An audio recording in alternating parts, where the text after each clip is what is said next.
కూర్చో కూర్చో, నీ వల్ల కాదులే కూర్చో అని చెప్పాడు కంపను. ఏమనుకుంటున్నావు? నేను చెప్పి జాగ్రత్తగా విన్నావా? ఒక్కడు 14,000 మందిని ఒంటి చేత్తో మొత్తం 3 గడియల్లో కొట్టాడు ఆయన. తెలుసుకో. ఇప్పుడు ఆయన మీదకు నువ్వు ఎలా వెళ్ళగలవు? ఒక్కటి, నేను రాముణ్ణి మొత్తం పరిశీలించాను. ఆ పరిశీలన బట్టి నీకు చెప్తున్నాను రాముడు ఎలాంటి వాడు చెప్తున్నాను.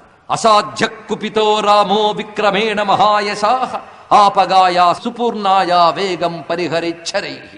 రామచంద్రమూర్తి తలంచుకుంటే తన బాణ వేగంతో పొంగులు గడుతున్నటువంటి సముద్రాన్ని ఇంకించగలడు, గాలిని స్తంభింపజేయగలడు, కదులుతున్న గ్రహాల గతుల్ని ఆపగలడు, నదుల్ని ఆపగలడు, ప్రకృతిని శాసించగలడు. అతడు రాముడు. అదేవిధంగా సంహృత్యవా పునర్లోకాన్ విక్రమేణ మహాయశాః శక్తస్స పురుష వ్యాఘ్రః స్రష్టుం పునరపి ప్రజాః. వాల్మీకి ఇచ్చిన శ్లోకాల్లో ముత్యాలు లాంటి శ్లోకాలండి. ఇలాంటివి పట్టుకోవాలి. ఇక్కడ రహస్యం చెప్తున్నాడు అకంపనుడు. ఏమనంటే, అతడు తలంచుకుంటే క్షణకాలంలో మొత్తం విశ్వాన్ని నాశనం చేయగలడు. ఈ మాట ఎవరైనా మహావేగం చూపించినప్పుడు అనడం సహజం. కానీ రెండో మాట ఒకటి అంటున్నాడు, అది చాలా ముఖ్యం. తలంచుకుంటే క్షణంలో ప్రపంచానంతటి నాశనం చేయగలడు, మరుక్షణంలో తిరిగి సృష్టించగలడు. అతడు రాముడు చెప్తున్నాడు. మరుక్షణంలో సృష్టించగలడంటే అర్థం ఏంటి? సృష్టి స్థితి లయలు చేయగలిగేటువంటి బ్రహ్మ విష్ణు రుద్రాత్మకమైనటువంటి పరబ్రహ్మ రాముడు. ఇది అకంపనుడికి తెలిసి అంటున్నాడా? వెంటనే అకంపనుడికి తెలుసు కదండి అని ప్రశ్నించకండి. అకంపనుడికి తెలియదు, కానీ ఆ ప్రతాపం చూస్తే అకంపనుడికి తెలియకుండానే అతడు గుండెలోంచిన పరబ్రహ్మ అని తెలుస్తుంది.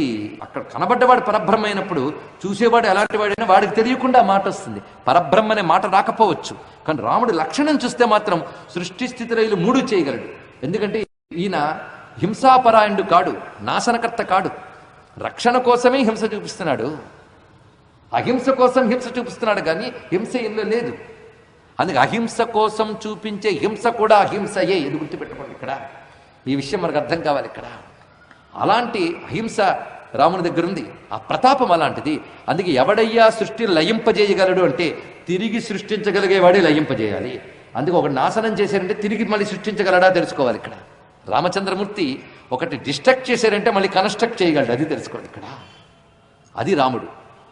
సతారగ్రహ నక్షత్ర నభశ్చాప్యవసాదయే అసౌ రామస్తు మజ్జంతీం శ్రీమాన్ అభ్యుద్ధరేన్మహీం. ఏమి వాల్మీకి, ఏమి శ్లోకాలండి, ఎంత మధురంగా చెప్తున్నాడు. తారకలతో గ్రహాలతో కూడినటువంటి సమస్తమైన భువనాల్ని నశింపజేయగలిగిన ఈ స్వామి నీటిలో మునిగిపోతున్న భూమిని ఉద్ధరించగలడు అన్నారు. ఇక్కడ అనగానే వరాహస్వామి అవతారాన్ని స్ఫురింపజేస్తున్నారు. మునిగిపోతున్న భూమిని ఉద్ధరించగలడు అంటే వరాహమూర్తి ధ్వనిస్తున్నాడు. మునిగిపోతున్న భూమిని ఉద్ధరించగలడు అంటే అనేక అకృత్యాలతో అల్లల్లాడిపోతున్న భూమిని తిరిగి రక్షించగలవాడు అనే భావాన్ని కూడా చూపిస్తున్నారు. రాముడు అవతరించిందే భూమిని రక్షించడానికి, అంటే భూమిలో ఉన్న వారిని రక్షించడానికి, భూమిలో ఉన్న ప్రకృతిని రక్షించడానికి. నహిరామో దశగ్రీవా శక్షోజేతుం త్వయా యుధి. నువ్వు ఎంత గింజుకున్నా రాముని యుద్ధములో ఓడించలేవు. అకంపనుడు పెద్ద స్టేట్మెంట్ ఇచ్చాడండి ఇక్కడ. ఓడించలేవు. ఎలాగూ అంటే పాపాత్ములు స్వర్గాన్ని ఎలా పొందలేరో నువ్వు రాముణ్ణి అలా ఓడించలేవు. ఉపమానం అలా ఇచ్చాడు. స్వర్గ పాపజనేరివ. నేను నీకు ఉపాయం చెప్తున్నాను. ఆయన భార్య ఉందే, భార్య తస్యోత్తమా లోకే సీతానామ సుమధ్యమా. ఆయన భార్య సీత.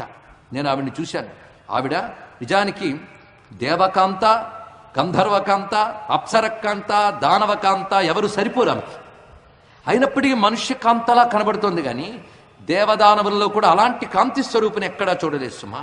నేను పరిశీలించింది ఏంటంటే సీత లేకపోతే రాముడు ఉండలేడు, అది గమనించాను. ఆవిడ పక్కనుంది కనుక ఇవన్నీ. ఈ విషయంలో మాత్రం నిజమే చెప్పాడు అకంపనుడు. సీతమ్మ రాముని శక్తి. శివశక్త్యాయుక్తో యది భవతి శక్త ప్రభవితం. ఆ రహస్యమే సీతారాముల కథ. ఇది తెలుసుకోండి ఇక్కడ.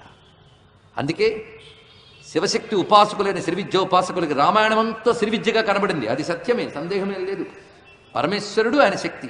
ఈశ్వరుడు మీరు విష్ణువు అంటే ఆవిడ లక్ష్మి. మొత్తానికి ఉన్నది ఒకటే ఈశ్వరుడు, ఒకటే శక్తి. ఆ శక్తి ఈశ్వరులే సీతారాములు. అందుకే సీతమ్మని పక్క తొలగించు. ఎందుకంటే శూర్పణకు కూడా ఏదో పిచ్చి కబుర్లాడుతూ వెళుతూ ఉంటే ఆయన క్షమించేవాడే. సీతను మింగేస్తాను వస్తేనే అప్పుడు విజృంభించాడు రాముడు. కనుక సీతను కానీ పక్కకి తీస్తే ఆయన బలహీనుడవుతాడు, అప్పుడు కొట్టేయవచ్చు.